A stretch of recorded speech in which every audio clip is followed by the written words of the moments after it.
Is there really a reason to spend over $1,000 on a current gen GPU if you already own one of the best cards from the previous gen? That's what we're about to find out by comparing the 5070 Ti against the 4070 Ti Super. And honestly, after looking at these numbers, I'm not sure this feels as next-gen as I expected.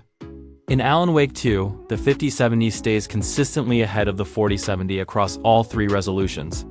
The gap starts at 11% at 1080, then becomes slightly more noticeable at higher resolutions. With ray tracing, the story stays very similar. The 5070 keeps the lead across the board, although the uplift doesn't feel truly next-gen. Elden Ring ends up being surprisingly close between these two GPUs in rasterization, especially at 1080p where the results are nearly identical. Ray tracing gets even more interesting, with the 4070 actually taking the lead at 1080, while the rest of the results stay extremely close overall. Cyberpunk 2077 starts showing a more noticeable gap between the two cards, especially as resolution increases. The gap grows from 15% to 30% at 4K. Ray tracing follows a very similar trend, with the 5070 Ti consistently staying ahead across all three resolutions. In F124, the 5070 Ti delivers around 15 to 20% more performance depending on the resolution, giving it one of the more consistent leads so far. With ray tracing enabled, the gap stays fairly similar overall, with the 5070 once again maintaining a comfortable lead across all three resolutions.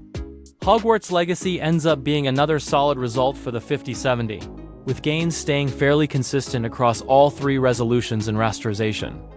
Ray tracing shows a very similar pattern overall. The 5070 keeps a noticeable lead without completely separating itself from the 4070. After putting together a 25-game raster average, the 5070 Ti ends up around 10% faster at 1080, 13% faster at 1440, and roughly 16% ahead at 4K.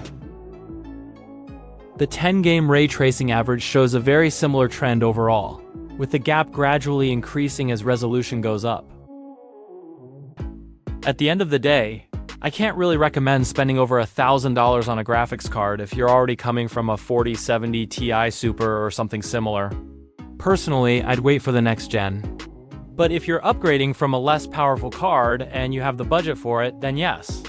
The 5070 Ti is definitely a solid option to consider. Thanks for watching.